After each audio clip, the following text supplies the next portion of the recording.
Luttu fost il-komunità tal-imtarfa u l-iskola fejn kienet tattendi Eliza Buħaġar. Iċkejkna li tilfet ħajjita f'inċident ta' traffiku fil-Mellieħa. Dan hekk kif ġenituri u tfal li jattendu l-iskola St. Joseph tal-Blata l-Bajda kif ukoll ir-residenti tal-imtarfa fejn kienet tgħix it-tifla għadhom maħsuda bil-mewt tagħha. It-tifla ta' 10 snin mill-imtarfa mietet fl-inċident ta' traffiku li seħħ fit-triq il-Prajiet bejn il-Manikata u Popeyes Village il-ħamis.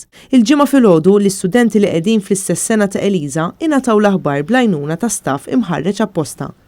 Net News huwa infurmat li l-ġimgħa kellu jsir kunċert imtella minn dawn it-tfal u li kienet se tieħu sehem fih Eliza li ma' kunċert tħassar. Eliza kienet deskritta bħala tifla dejjem bitbissima fuq wiċċa, lesta li tgħin li kulħadd u kienet tħobb l-annimali. Hi kienet tifforma parti mill-imtarfa Scouts Group fejn f'post fuq Facebook The Scout Association of Malta selmu l-memorja tagħha filwaqt li uraw soba kbira li tilfu waħda minnhom. L-inċident fatali seħħ għal ħabta tal-5:30 wara l-ofsinhar tal-ħamis.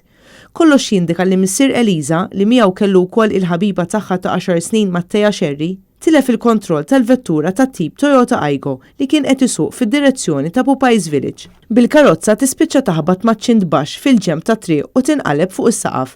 Il-karozza bil-missier ta' 49 sena mill-imtarfa u żewġ it-tfal baqgħet titkaxkar għal diversi metri u laqtet karozza li kien hemm qudiemha misjuqa minn mara ta' 35 sena mill-Mellieħa. Diversi sorsi spjegaw li f'dak il-ħin karozza misjuqa minn turisti kienet tila wrong way min-naħa ta' Popeyes Village. Fil-post ġew msejħa membri mid-Dipartiment tal-Protezzjoni Ċivili li għenu biex tinħarġet Eliza, kif ukoll uffiċjali tal-Pulizija, tim mediku u ambulanzi li ħadu lil vittmi l-isptar Mater Dei. Sfortunatament Eliza tilfet il-ġlieda mal-mewt aktar tard.